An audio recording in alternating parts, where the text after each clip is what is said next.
Has anyone else noticed how annoying the AI entertainment videos are? I honestly thought that I was one of the few people that found AI videos to be annoying, but apparently I'm in the majority. Forbes recently came out with an article about this very topic.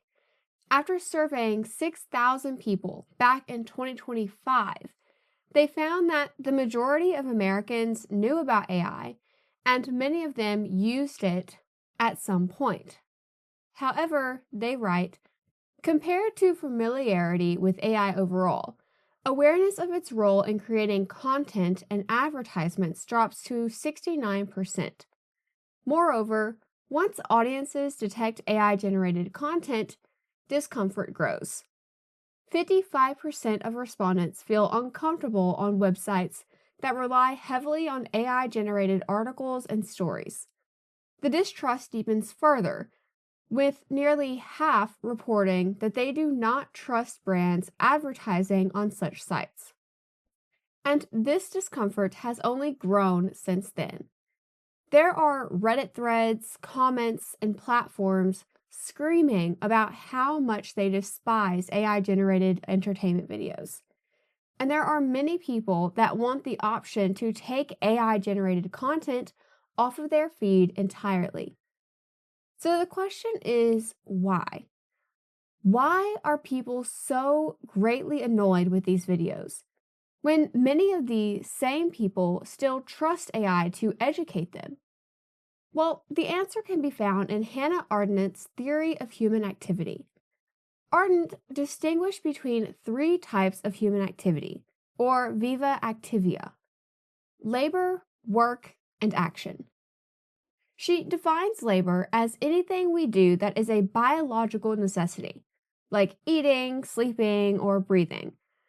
Work is anything that we do or build that makes our lives easier or more functional. For example, gardening, building, making tools, and honestly, the majority of human activity. But then we have action.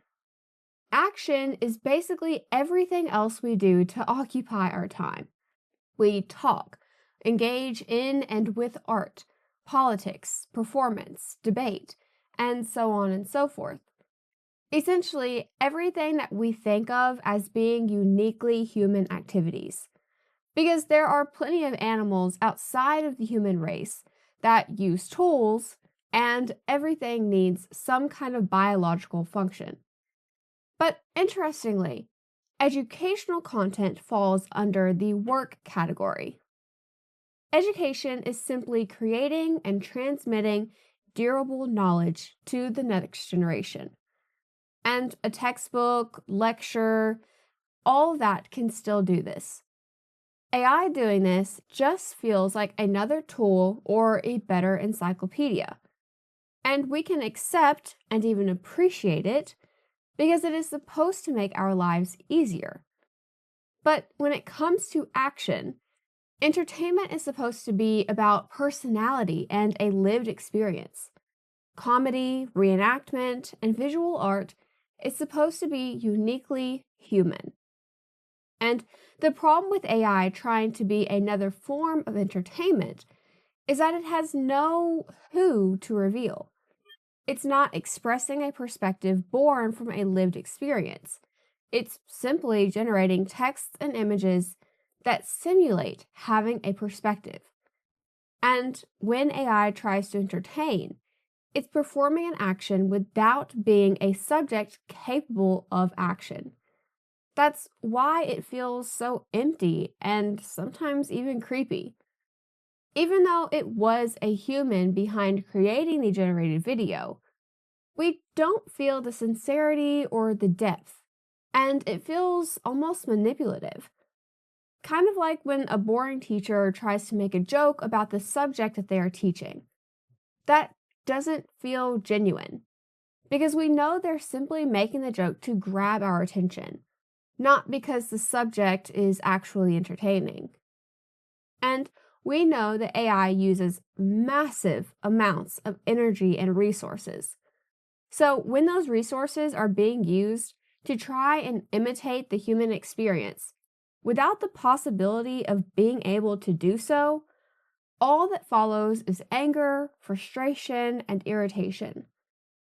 But pure entertainment is not the only part of action where Ardent is concerned. The other concern that people have with AI is its ability to imitate human beings in video form. It can generate a video of an actor or politician saying or doing something they didn't do.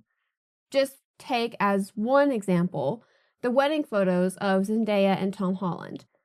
A couple of weeks ago, pictures started circling the internet of their wedding. They looked beautiful, happy, and you could tell that they were having fun. But the problem is that the photos are AI generated, and Zendaya had to address the rumors on Jimmy Fallon. And people are like, oh my God, your wedding photos are gorgeous. And I was like, babe, they're AI. They're not real. Crazy. They're not real. And while it's somewhat of an innocent scandal, it is not the only incident of an AI photo or video looking just a little too real. And while the privacy concerns are bad enough, this side of AI actually angers people. And Aristotle said that art is mimesis, imitation of human life and experience. But good imitation requires understanding what you're imitating. Comedy is mimesis of human folly, and a comedian imitates human stupidity, awkwardness, and hypocrisy in ways that reveal truth about the human condition. But this requires having experienced being human, like being embarrassed or struggling with social situations, or having noticed the gap between who we pretend to be and who we actually are. When a comedian tells you about their terrible date or their dysfunctional family, they are processing their lived experience through observation and turning it into something that resonates with your lived experience. AI cannot do this. It can only do mimicry.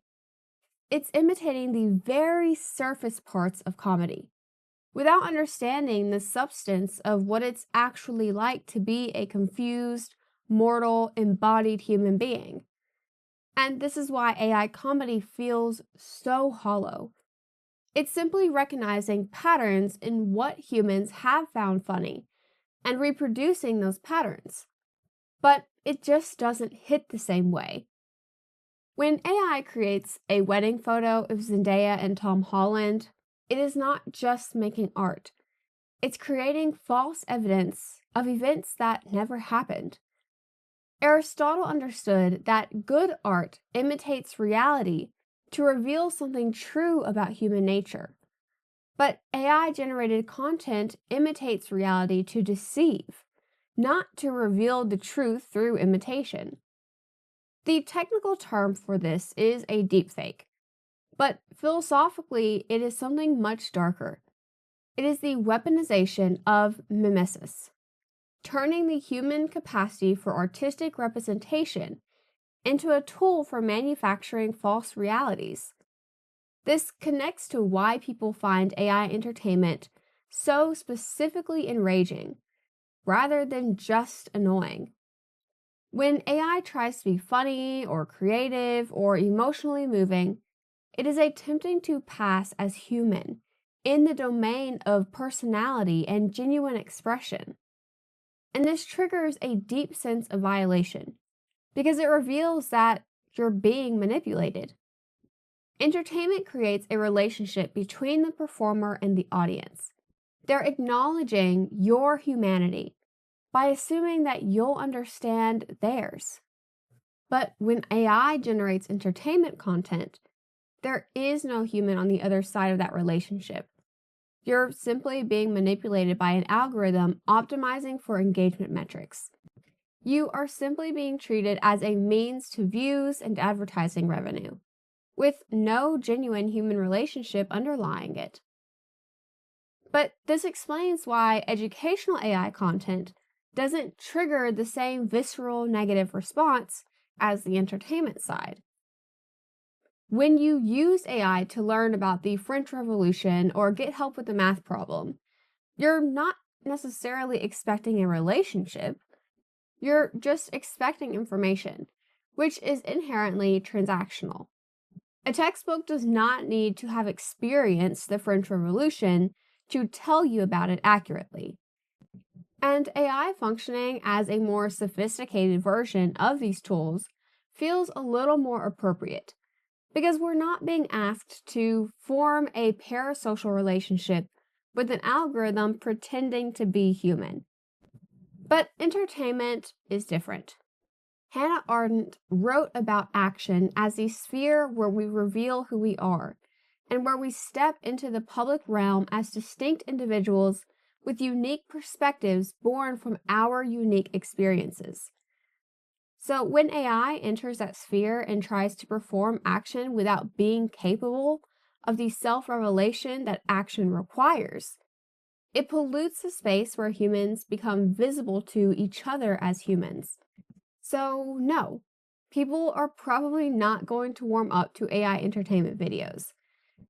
The resistance isn't coming from technophobia or even a resistance to change.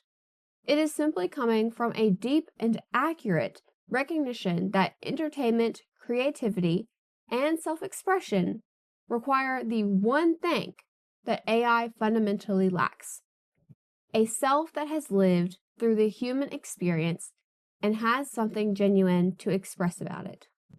So, with that said, thank you guys so much for watching. And as always, don't forget to like, comment, and subscribe. And I'll see y'all next time.